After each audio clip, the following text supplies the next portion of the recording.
Amina, this gentleman here is looking for someone to help build him a garden. I can do it.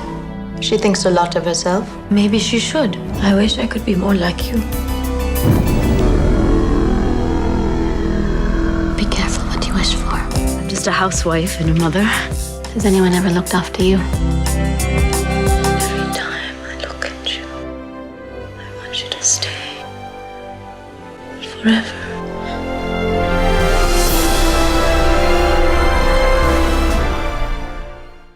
So that was a movie we watched. It was. We did watch it. The World Unseen. With the help of Miss Honey. Yeah, Miss Honey helped. You were a big part of it, weren't you? It was a sad movie because, once again, we're watching a movie that takes place in the 1950s. Yeah. So that's during apartheid in South Africa. During apartheid in South Africa. Just layer that on there. I mean, it didn't have an unhappy ending. True. It had a positive. It was one of those movies, and I find this a lot with queer films. I don't know what it is. I find it a lot more in queer films than I do in like straight films. Like the vague happy ending? Vague happy ending, or just it ends abruptly.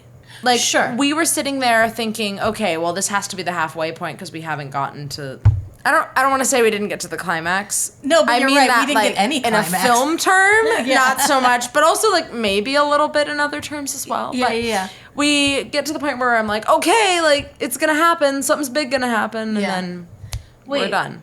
I guess the moral is she did get her like small bit of independence, which leads us to believe that there will be a relationship later. I think it's one of those things where we have to try and figure out like what kind of film is this? Like, is this a film tackling the issues of apartheid and showing that like at the end of the day nobody wins, or is this a film that's telling two love stories, two like forbidden love scenarios, and showing how they overcome it? Yeah. Because if that's the case, then I feel like we could have seen more. It was well made. It was well made.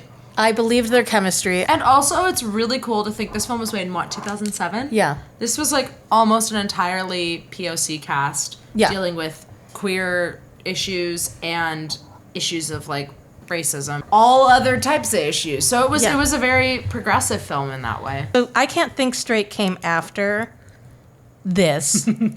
And I will say that I Can't Think Straight did deliver on the kissing and the sex scenes. Well, that's the other thing we have to think about is it's like even today it's so hard to get funding for queer stories. Yeah. And so it's like maybe the script was different and maybe there were, different scenes that were cut because studios were like, oh, well, we can't do that. Yeah. And that's something that you always have to think about. Like, definitely the thing that you different see. time. Yes, the project you see isn't always the original project. But Truly it is. I mean, these two actresses work really well together. They do. Oh my God, the chemistry's there. I could watch.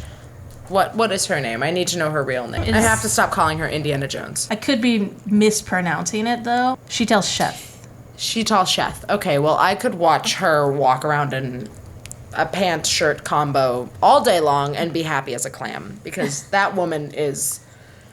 She has my heart after this movie. So Overall, I did enjoy this movie. If I had to rate this film, I would give it, I would say 4 out of 5 flannels.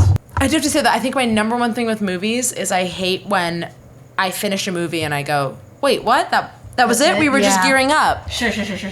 So because of that, I'm going to give it, out of 10, I would give it 6.5. Or 7. Overall, definitely watch it. Check it out. A good film. And I think it was ahead of its time in a lot of ways. Thank you so much for watching. If you want to watch the whole movie with us, please join the Patreon. The link is below.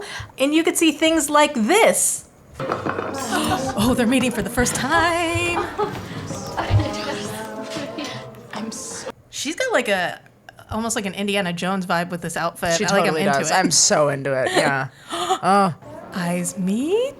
They have staff to do that. Ooh.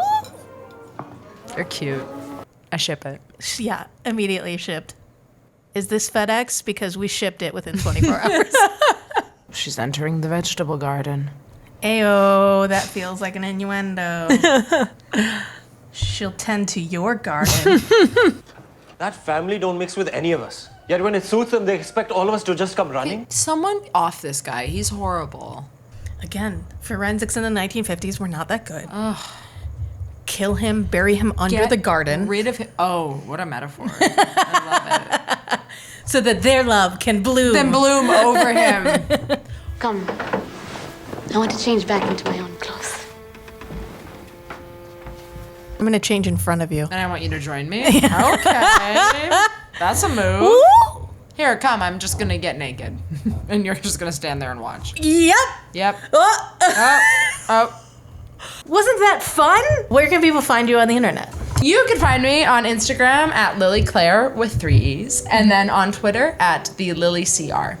Awesome. And you can find me at Awkward Holland. And you can find Honey at Miss Honey the Doggo on Instagram. You cute. Cool. Thank you so much for watching. Why can I never remember how to end these? Come back next week for some more queer fun. Yeah, queer fun.